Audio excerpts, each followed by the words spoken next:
All right, let's talk about something that sounds, well, completely backward. It's called the yes paradox.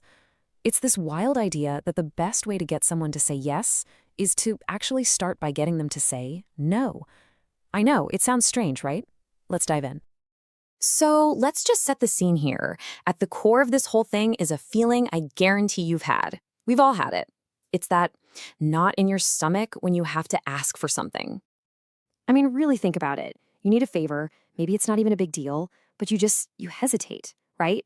You start playing out all these scenarios in your head, and the fear of hearing that one simple word, no, can totally stop you in your tracks. It's a universal feeling.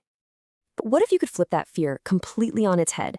What if the secret to getting the yes you want is to intentionally ask for something so big, so out there, that you're guaranteed to get a no? It goes against every instinct we have, but trust me, it's a remarkably effective strategy.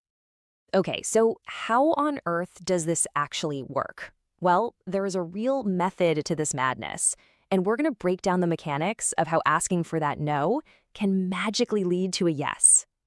So here is the official term for it. In social psychology, this is called the door-in-the-face technique. And honestly, the name is perfect, right? You start with a request that's so huge you get the metaphorical doors slammed right in your face. But here's the kicker. That rejection, that's exactly the opening you were looking for.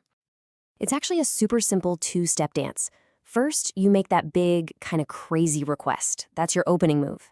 Then, the second they say no, you immediately pivot to your second, much smaller request.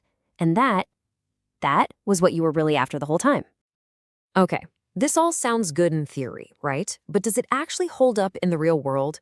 Oh, you bet it does. Let's dig into the classic study that really put this whole idea on the map. And believe it or not, it all revolves around a trip to the zoo.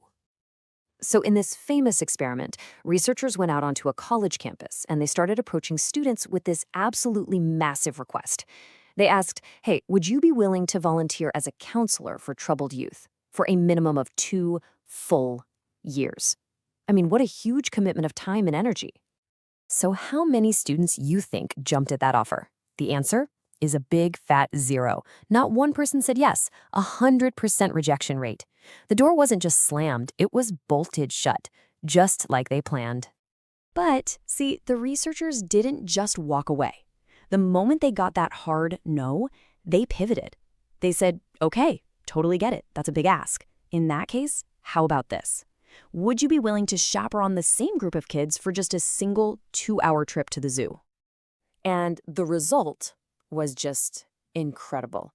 The agreement rate shot up from 0% to 50%. 50. Half of the students who had just said no immediately turned around and said yes. This just brilliantly shows you the raw power of this technique. So, okay, we've seen that it works. Now for the big question. Why does it work? What is going on inside our brains to make this happen? Well, the answer lies in a powerful, kind of unwritten rule we all live by. So, really, why does getting rejected, getting that door slammed in your face, actually make someone more likely to say yes? It feels like it should do the exact opposite, right? It feels like it should make them dig their heels in even more. It all boils down to what psychologists call the principle of reciprocity. And this isn't just a neat idea. It's practically hardwired into our social DNA. We have this deep, powerful urge, an obligation really, to give something back when someone has given something to us. So how does this door-in-the-face thing actually trigger that feeling of reciprocity? Well, when you back down from your huge request to a smaller one, it's seen as a concession. You've given something up. This creates this unconscious pressure on the other person to also concede. They feel this need to reciprocate your gesture and meet you halfway. And the easiest way for them to do that?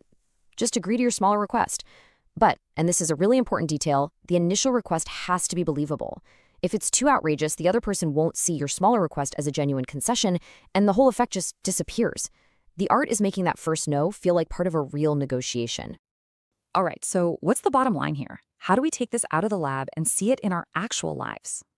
The main thing to remember is that this isn't just some clever trick. It's a seriously powerful psychological tool. And now that you know about it, I promise, you're going to start seeing it everywhere. A teenager asks for a car and settles for a later curfew. A charity asks for a $100 donation and then suggests just $5. You've probably had it used on you a dozen times without ever even realizing it. And that brings us to a final, Pretty important question. Now that you're in on the secret, where's the line? Is this a clever tool for persuasion?